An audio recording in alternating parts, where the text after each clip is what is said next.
Hello friends, स्वागत है आप सबका हमारे यूट्यूब चैनल डिवोशनल वीडियोस में। तो आज हम बात करने वाले हैं जब परशुराम का सामना भगवान काल भैरव से हुआ तो क्या हुआ। ये उस समय की कहानी है जब अधर्म अपने चरम पर था। क्षत्रिय राजा अपने बल और पौरुष से एक दूसरे को पराजित करने और अहंकार में थे। वे लोग मांस भक्षण में अधम थे और ऋषि मुनियों का अपमान करना शुरू कर दिया था। राजा अपने बल के अहंकार और मद में धर्म अधर्म की सीमा भूल चुके थे। हर राजाओं के दिल में सिर्फ लोगों को परेशान करना और कमज़ोर और असहायों पर अत्याचार करना और उनसे अपने काम निकलवाना था।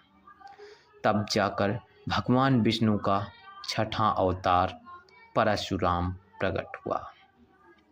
परशुराम ने जब यह देखा कि धरती की ऐसी हालत है कि यहाँ पर कमज़ोर को कुछ नहीं समझा जाता और उन पर मजबूत लोग, ताकतवर लोग दिन पर दिन अत्याचार करते हैं।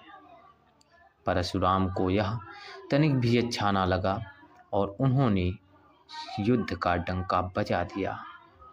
उन्होंने उस समय यह प्रतिज्ञा ली कि अगर क्षत्रिय लोगों पर ऐसा दुर्व्यवहार कर रहे हैं लोगों के साथ कि वो कमज़ोरों को जीने नहीं देते हैं, तो मैं इस सृष्टि को, इस संसार को, इस दुनिया को क्षत्रियों से विहीन कर दूंगा।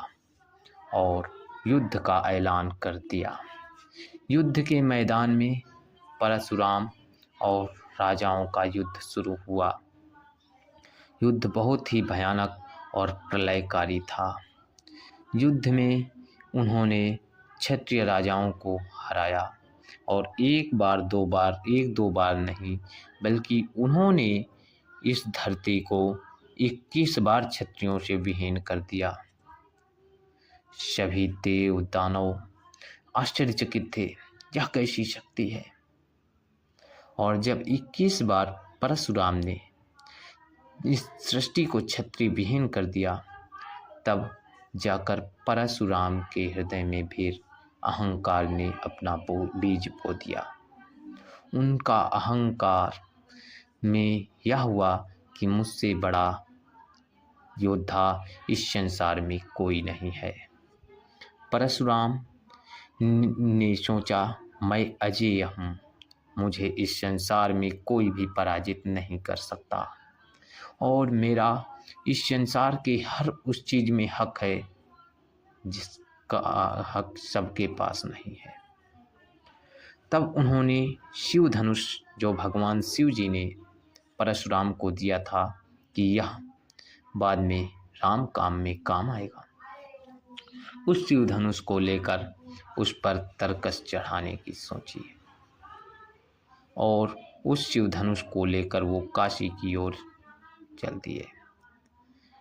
काशी में पहुंचकर उन्होंने शिव धनुष पे एक बाण चढ़ाने की जैसे ही कोशिश की, काशी कांप उठा।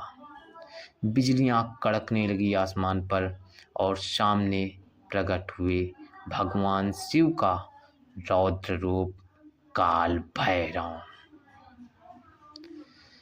काल भैरव का वह रौद्र रूप देखकर कि सब कांप जाएं। एकदम काला शरीर, कोयले जैसा, हाथ पर मुंडमाला, एक हाथ में खप्पर और एक हाथ में त्रिशूल, काले कुत्तों का झुंड, कोयले के समान काली देह, भयानक नेत्र जिन्हें देखकर काल का भी हृदय थरथरा जाए। वह रौद्र रूप परशुराम के सामने प्रकट हुआ और परशुराम से बोला, हे ब्राह्मण देव, यह तपस्या का स्थान है, यहाँ पर अहंकार और युद्ध कौशल नहीं दिखाया जाता। इस पर परशुराम बोले, मैं अजेय हूँ और शिव का परम भक्त हूँ। मैं शिव से यह परशु अर्थात फरसा पाया हूँ, जिस कारण मैं अजेय हूँ और मुझसे संसार में कोई भी पराजित नहीं कर सकता। काल भैरव ने समझाया, हे ऋषि, तुम तपस्या के लिए हो, युद्ध कौशल के लिए नहीं। तब काल भैरव बोला, तब परशुराम बोले, अगर शरीर में ताकत है तो युद्ध भी किया जा सकता है। यह सुनते ही काल भैरव अपने रौद्र रूप की सीमा को तोड़ गए और उनका रौद्र आसमान छूने लगा। उन्होंने काल भैरव को युद्ध के लिए परशुराम को युद्ध के लिए ललकारा और परशुराम ने काल भैरव से युद्ध छेड़ दिया। युद्ध इतना भयानक था कि काल, यम, देवी देवता का भी जिगरा थरथरा गया कि आखिर ये युद्ध का परिणाम क्या होगा।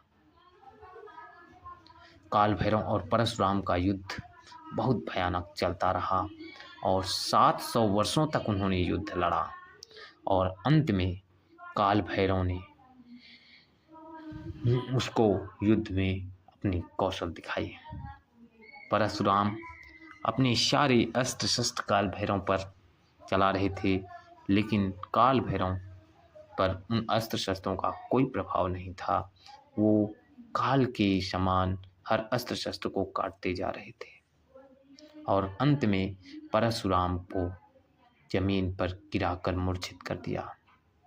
इसके पश्चात परशुराम के छाती पर लात धरकर काल भैरव खड़े हो गए और उन्होंने बोला कि हे ब्राह्मण देव, मैंने तुम्हें देवता कहा, देवता से संबोधित किया, परंतु तुम्हारा अहंकार आसमान छूने लगा था, इसलिए मजबूरन मुझे ये करना पड़ा, मुझे माफ़ करना। और इसके पश्चात काल भैरव ने परशुराम के छाती पर लात धरा तो परशुराम समझ गए कि ये कोई आम योद्धा नहीं है। उन्होंने कहा, हे भैरव, मैं समझ गया तुम शिव के ही अंश हो, अतः मुझे माफ़ कर दो। मेरे अंदर अहंकार ने जन्म ले लिया था। मैं दोबारा से ऐसी गलती कभी नहीं करूँगा और आज से मैं ये शस्त्र को त्यागता हूँ और इन शस्त्र को छोड़कर आज से मैं तपस्या करूँगा। और इसके बाद कहते हैं कि परशुराम ने अपना अस्त्र शस्त्र त्याग दिया। वीडियो में बने रहने के लिए थैंक्स। और हाँ, आज काल भैरव अष्टमी है, इसकी ढेर सारी शुभकामनाएं। धन्यवाद।